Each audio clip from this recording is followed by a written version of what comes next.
Lux Audio танд нөлөөлж байна. Өнөөдрийн ярих өгүүлгээр гэрийн үйлчлэгч гэдэг өгүүллэгийг сонгоо ярихаар боллоо. За ингээд өгүүлэгтэн орцгоё. Тунгаа наашаа суу. Чиний мөнгийг чи өнөөдөр өгөх ёстой байгаа. Хоёул өдрийн цай авъя. Чи 100 шпилд гэж батэрдэн өгүүлв. 40 орчим насны энэ нэрийн ихнэр Солонгост ажилладаг тул түнд гэрийн үйлчлэг хэрэгтэй болсон юм санаж тэгээд тонголог гэдэг охины гэрийн үйлчлэгчээр авчээ. Тонголог хөрөгчнөөс хям ногоо гаргана амтд 100 шпилдлээ. Сэрэн дээр янз бүрийн юм өрөөстэй гэрийн эзэн дөрвөлжин шилдэг вискээр гаргаж ирээд 2 болор хонтонд дөргөв.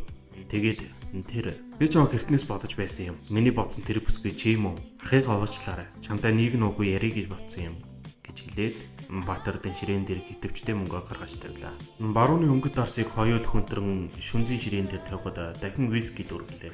Оюутан цагийн дурсамжаа манер хуучлагад тонголог бодол болон анхааралтай чанасав. Дараа нь Батэрдэн тонгологын гараас хүртлэн бодон дээр зэрэгцэн суулаа. Тэр бээр залуу насаа дурсая гэж үнэхээр бодсон. Хоёрт эхнэрээс өөдсөн болсноо нэг үгийг хэллээ. Дэлгээтэй том тойлонд задгаа хархан өстэй. Дорны гом бүсгүй ийм юмсан уу гэмээр царайлаг бүхний дөрс гэрлэлтэн. Энэ бол тонголог өөрийгөө харж буйн байлаа.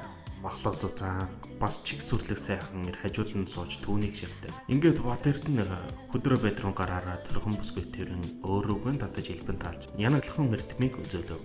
Амаргийн явдалд насаараа дадлагжаад мэрэгсэн Батэрдэн залуу бүсгүйдээ залах надуулах боломжийг алдахгүй гэсэн мэд дахин захаснаа тусаар тунгааг хоёрынтой сайхан болгож өгöd босов. Түүний хүнд лагс биеийг эсэргүүцэн босоод тэгэл тунгаад байсангүй. Нөгөө төгөр ахмиг насны ирчүүдийн ингэж зөрүүлж хоёул тачаалан тайлж үзэгдэж тулаад бас чиг амттай гоё байсан юм санаж. Оюутан бүсгүйг явах болгоод Батэрдэн энийг чом зориулсан юм гээд том гэлгар уттай зөвлөгч. Доктодоо мөнгө гартан бариулаад эцэг нь охиноо өмсөх мэт духан дээр нь үзлээ. Тэгээд тэр бүсгийг гаргаж таксин зулгаад гар таллан гоцорлоо. Тунгалаг оюутныхаа барилга очих замдаа тогтоог нээвлээ. Цааш нь $10 дэвсэрт 20 гаруй ширхэг хийснийг үзээд яаран далтгий. Тэгээд дасагтаа орж ирээд ууттай зүйлийг задлахад чихэр чимээс шоколад тэргүүдэн элдв янзын хамттан алаглаж чамин харцагтай шүрцэг нэг шил виски хийсэн байлаа. Дасгийнх нь охидоо баярлан бөөхөр болов. Энэ үед тонгологын зурлаг залуу Батхүүч орж ирлээ. Бодод төдөлгүй тэр хоёр ариун цэврийн хэрэгсэл авчирсан авгаа аваад усанд орохоор гарав. Найз нь өнөөдөр цалингаа авсан, саныг бодоход баяжиж орхисон шүү гэж тонгологыг хэлгээд Батхүү хэдийг авах гэж асуув. Барагцаал бол 100 гаруй ногоо гэж хэлгээд Батхүүхийн нүцэр гэж. Чи 3 хоног ажиллажгаад ийм их мөнгө авдаг чинь юу гэсэн үг вэ? Арай чи тэр хөгшин юмд биеийн үнэлсэн юм биш үү гэж бодлоо.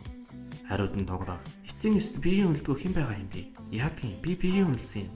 Бид нар шиг ядуу оюутнууд ингэж л голцоогоохгүй. Өөр яах ёстой юм? Чадaltaй бол чи мөнгө олж ирээд намайг тижээлтэй. Гэхдээ Батхүү аимшигтайгаар урлаж байгаа. Тонгологыг зохиж унахад нүдэж гарав. Түүнийг нүдэх чимээнээр тонгологын хоёр оюутан найз орж ирэв. Батхүү болсон явдлыг тэдэнд хэлтэл цаат хоёр нь. Яадгийн чам шиг хоосон юмд бие тушааснаас мөнгөтэй хүн тушаасна хайгуу дээ. Тэгж ярих юм бол манай оюутнууд бие үлддэг охин тун цун шүү. Чи тэгээд тэр ариун хайр дурлалтайгаа зах зээлийн хүтэн нухчаад би тэр хэлбүүлч дээ. Зөвхөрн гэж даапалжээ. Батхүү тонгологыг харагдах санаатай. Тунгаа минь анжи биеийн лүхэд дэвчиж байгаад сургуулиуд өгсөж. Тэгсэн цаг чи бидний хин ажил төрөлтэй болж амьдрал цэцэглэн шүү дээ. Ингээхэд за хоёр. За. Сургуулиуд өгсөн оюутан амьдрал цэцэглэж болж байна. Энд чи одоо хэдэн он бэ? Чи арай 2050 он биш үү? Нойдон жил манай сургуулийг төгсөх хэд хэдэн бүсгэд ажил төрөл болдоггүй. Иржүүдийн царай ажиллаад л явжлаа. Тэр засаг дээр чинь биднийг төгсгöd ажлын байр гаргаад өгөх юм биш үсттэй. Тэгэхээр чи ариун хайр дулд идэхгүй, төр цэцэг идэхгүй. Айл нь би хийхгүй болон цаг. Одоо эдээс гар тэр өрөөнд очиж төр засагтай залбир заа юу гэ Батхүү хөөж гарчээ. Маргааш өглөө нь тонголог Батэрднийг ажилдаа явахаас өмнө гэрд нь очиж. Хонгор минь би чамд хайртай. Хэлэн үнсий.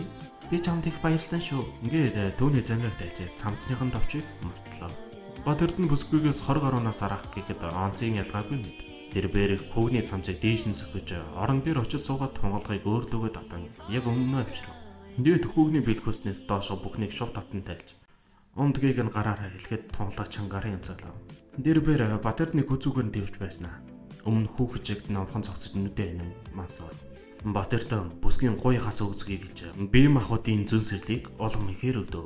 Ингээд манай хоёр хүн төрлөختний явалтхан гайхамшиг юм борхон мэд ариунаар үлдээд дахин уулзгын ирүүл талиун түр ахцав.